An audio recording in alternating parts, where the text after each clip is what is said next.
মাদারীপুর ৩ আসনের সাবেক MP doctor Abdus Sobhan মিয়া গোলাপের বিরুদ্ধে এলাকায় অভিযোগের শেষ নেই, বিশেষ করে জমি দখল।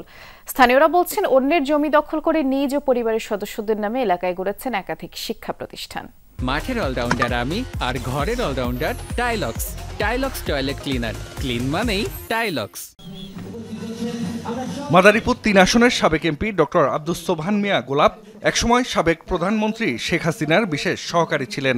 মূলত সেই সময় থেকেই হয়ে ওঠেন দোর্দণ্ড প্রতাপশালী। ২০১৮ সালে প্রথমবারের মতো সংসদ সদস্য নির্বাচিত হলে কালকিনি, ডাসার ও সদরের একাংশে গড়ে তোলেন একচ্ছত্র আধিপত্য। এলাকায় শিক্ষানুরাগী ইমেজ গড়ে তুলতে নিজ ও পরিবারের সদস্যদের নামে গড়েছেন একাধিক শিক্ষা প্রতিষ্ঠান। তবে অভিযোগ আছে, doctor Abdus Sobhan Golap polytechnic institute, Anwarunnesa technical school and business management institute, উত্তর রমজানপুর মডার্ন একাডেমি নিম্ন মাধ্যমিক বিদ্যালয় ও আলহাজ তৈয়ব আলী শিশু কল্যাণ প্রাথমিক বিদ্যালয় গড়ে তুলতে দখল করেছেন অন্যের জমি। বাধা দিতে গেলে জমির মালিকদের মারধর ও ভয়ভীতি দেখিয়ে এলাকা ছাড়া করার অভিযোগও আছে। 18 করা জায়গা গেছে আমাগো, এই 18 করা জায়গার একটা টাকা একটা কানা করিও পাইনি, এমনকি আমাগো জায়গায় আমরা আইতেই পারি না। জোর করে বালি ভরাট করে আর প্রতিষ্ঠানের জন্য লইয়া গেছে। সবাই জায়গা দখল করে নিয়ে লইয়া গেছে, টাকা দেয় নাই, পয়সা দেয় নাই, কিছু দেয় নাই। হেদারে কইতে গেলে আরো হে হুমকি দিছে। হেন তো আমার জোর করিয়া গোলাপ বাইরি আন উড়াই দিছে, হেন যে নিয়ে দিছে হেন আমার কোনো কিছু পাই নেই। হাসপাতাল নির্মাণের জন্য অন্যের জমি কৌশলে নেয়ার অভিযোগ আছে গোলাপের বিরুদ্ধে। বৃদ্ধ জমির মালিককে নির্যাতনও করা হয়।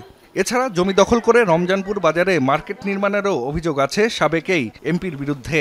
স্থানীয়রা বলছেন, গোলাপ ও তার পরিবারের সদস্যরা সরকারি ও ব্যক্তি মালিকানাধীন অনেক জমি সহ বিভিন্ন স্থাপনা দখল করেছেন। দখলবাজি ও দুর্নীতির মাধ্যমে গড়ে তুলেছেন অঢেল সম্পদ। গেল এপ্রিলে আদালতে গোলাপের বিরুদ্ধে 5টি মামলা করেন ভূমি মালিকরা।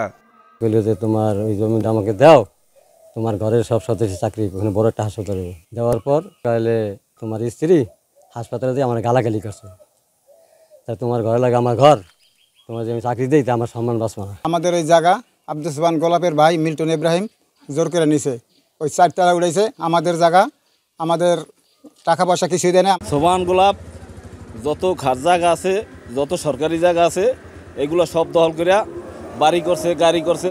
স্থানীয়দের বিভিন্ন অভিযোগ খতিয়ে দেখে ব্যবস্থা নেওয়ার আশ্বাস প্রশাসনের। আমরা এই বিষয়ে তদন্ত করতে, যদি কারো অভিযোগ থাকে সেই অভিযোগ কিভাবে রিমেডি দেওয়া যায় সেই প্রচেষ্টা আমরা করব।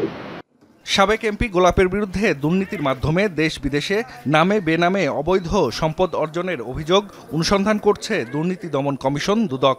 বর্তমানে কারাগারে রয়েছেন গোলাপ। জাহিদ হাসান, যমুনা নিউজ।